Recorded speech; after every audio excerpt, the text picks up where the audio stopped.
सुप्रभात विद्यार्थियों, आप सबका एमए उत्तरार्ध की कक्षा में पुनः स्वागत है। हम श्री हर्ष द्वारा विरचित नैष्ठीय चरितम महाकाव्य के तीसरे सर्ग का अध्ययन कर रहे हैं। हमने इस तीसरे सर्ग में अभी तक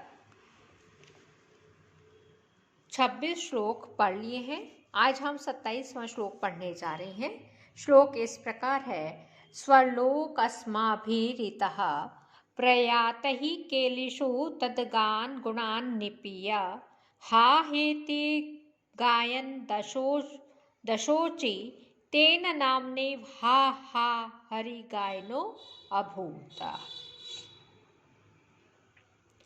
यहाँ पे कवि कह रहा है कि नल का गान इंद्र के गवैये से भी अधिक उत्कृष्ट कोटि का है। केलिषु अर्थात विनोद गोष्ठियों में तदगान गुणान नल के गान के गुणों को निपीय का अर्थ है पी कर या फिर सुनकर। इतः स्वर्गलोकम प्रयातई, इधर से स्वर्गलोक गए हुए। कौन गया है? अस्माभि, हम लोगों ने हरि गायन इंद्र के गवैये के गायन गाते हुए यत जो हा हा इति हा इस प्रकार से अशोची शोक किया ततः नामना हा हा अभूता, उसी के नाम से हा ऐसा हो गया। विनोद गोष्ठियों में हंसों ने नल के गान के गुणों को सुना और इस लोक से जब वे स्वर्ग लोक को गए और इंद्र के गवैयों के गीतों को सुना, नल के गान के सामने इंद्र के गवैयों का गान अधिक उत्तम नहीं था, इसलिए हंसों के मुंह से हा ऐसा शोकोद्गार निकला। तब से इंद्र के गवैयों का नाम हा ऐसा हो गया। यहाँ पे इंद्र के गवैयों के प्रति शोक निमित्त का संबंध नहीं है, फिर भी संबंध का कथन किया गया है, इसलिए अतिशोक्ति अलंकार है। अशोची पद आया है। शुच धातु लोंग लकार त प्रत्यय, गायन गई धातु लट लकार क्षत्रि प्रत्यय, निशीय नि धन पी धातु और लय प्रत्यय। अब देखिए 28वां श्लोक।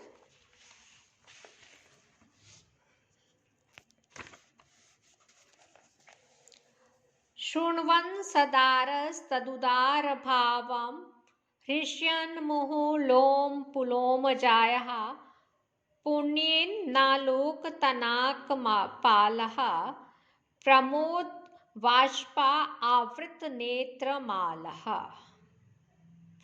नागपालः अर्थात इंद्र ने सदारः पत्नी के साथ तदुदार भावम नल के उदार भाव को क्षणवान अर्थात सुनते हुए प्रमोद वाष्पावृत नेत्रमालः हर्ष के कारण उत्पन्न आंसुओं से जिसके नेत्र समूह आवृत हो गए हैं, सन ऐसा होते हुए पुलोम जाया इंद्राणी के मुँह बार बार हृष्यत उल्लसित होते हुए लोम रोम को रोमांच को पुण्य न आलोकत पुण्य से नहीं देखा।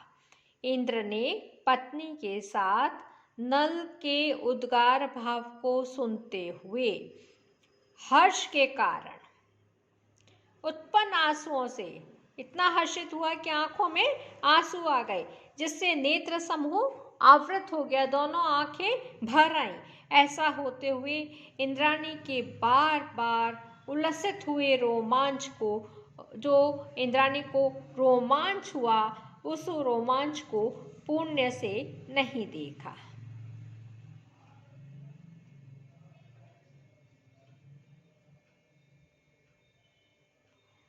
नल की उदारता को सुनकर खुशी के मारे इंद्र की आंखों में आंसू आ जाते हैं। इस कारण उसके नेत्र आवृत हो जाते हैं।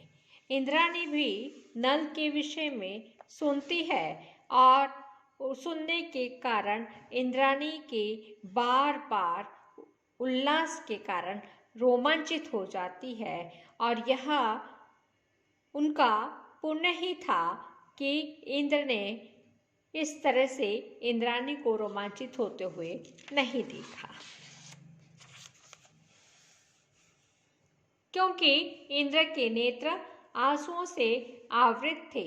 षणवन पद आया है शु धातु लट लकार और उससे सु प्रत्यय, फिर है आलोकत आंग लोक और लंग लकार त प्रत्यय। इंद्राणी को इंद्र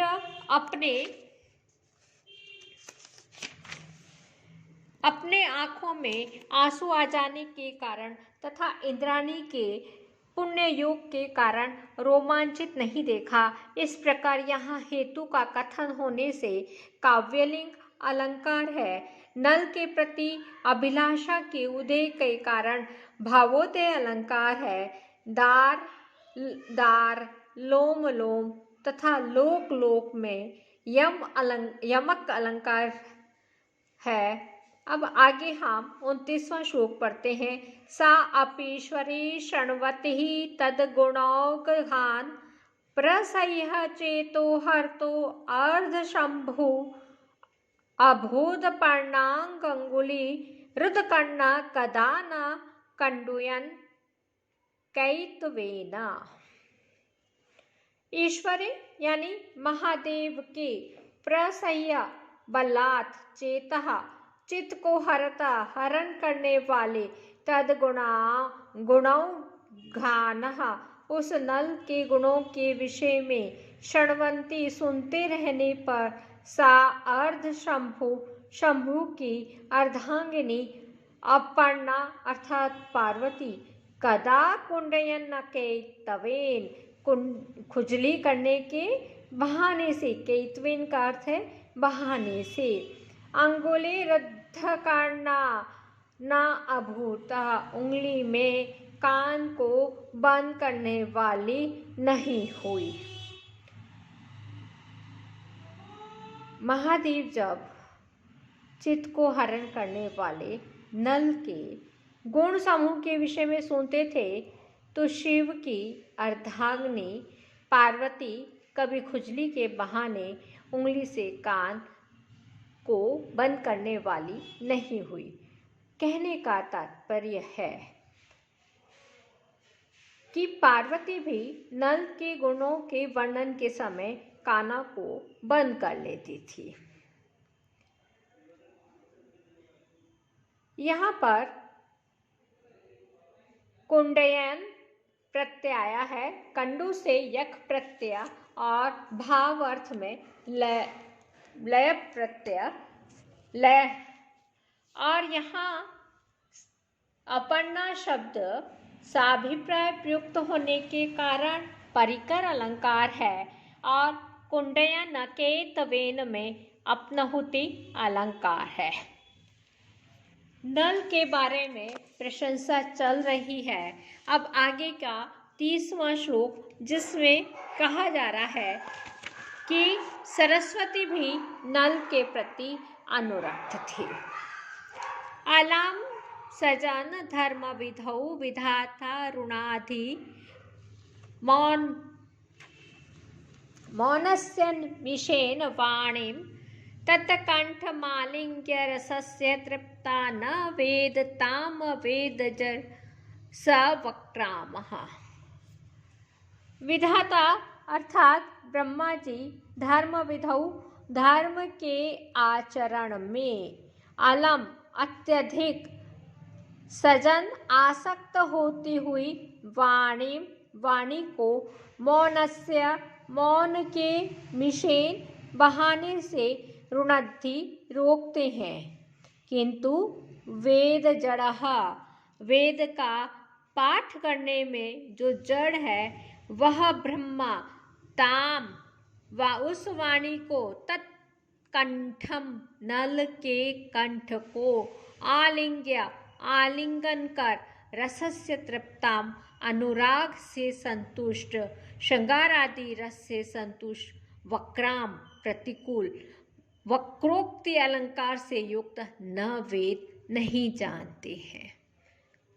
विधाता अर्थात ब्रह्मा जी धर्मविधौ, धर्म के आचरण से, अलम सजान, अत्यधिक आसक्त होती हुई, ब्रह्मा जी धर्म के आचरण में अत्यधिक आसक्त होती हुई वाणी को मौन के बहाने से रोकते हैं।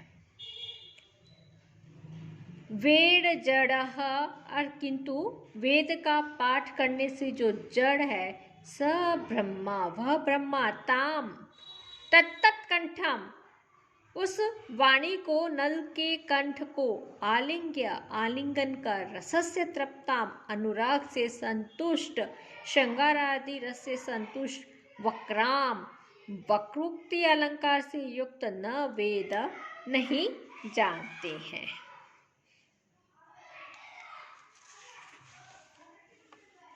भावार्थ यह है कि ब्रह्मा जी धर्म के आचरण में अत्यधिक आसक्त है। वे वाक को मौन के बहाने से अपने भीतर रोककर वेद का पाठ करने में लग जाते हैं। इस प्रकार जड़ बुद्धि वे नल का आलिंगन करती हुई उसके प्रति अनुरक्त वाणी को नहीं जानते। यहाँ प्रस्तुत वाणी देवी सरस्वती के कथन से अब प्रस्तुत वर्णात्मक वाणी की प्रतीति हो रही है, इसलिए समासोक्ति अलंकार है। आलिंग्य पद आया है, आंग उपसर्ग लिगि और त्वा प्रत्यय लय प्रत्यय होकर ये आलिंग्य पद बना। वेद, विद धातु और उससे लट लकार और प्रथम पुरुष एक वचन। अभी तक तो हमने पढ़ा सरस्वती भी नल पर अनुरक्त थी। अब आगे आ रहा है श्लोक जिसमें वर्णन किया गया है कि लक्ष्मी भी नल का आलिंगन करती थी। श्लोक इस प्रकार है, श्रेयस्तदा आलिंगन भूर्नभूता वृत्तशतिः कापि पतिव्रतायाः समस्त भूतात्मतयाः न भूतं तद्भर्तुरिष्यार कलुषा अणुनापि। पतिव्रतायाः श्रेयः, पतिव्रता लक्ष्मी का, तद्भर्तु उनके पति विष्णु के, समस्त भूतात्मतया समस्त प्राणियों के स्वरूप होने से, तदा आलिंगन भू नल के आलिंगन से होने वाली, कापि कोई भी वृत्त की क्षति न अभूता नहीं हुई, तद्भर्तु उनके पति विष्णु को ईर्ष्या कलुषा नूणा ईर्ष्या के कालुष्य का अणुमात्र भी न भूतम नहीं हुआ। कहने का तात्पर्य है, लक्ष्मी ने नल का आलिंगन किया, फिर भी उसके पतिव्रत धर्म को कोई भी क्षति नहीं हुई, क्योंकि विष्णु समस्त प्राणी में है। इस प्रकार विष्णु को भी किंचित मात्र ईर्ष्या की कलुषता नहीं हुई।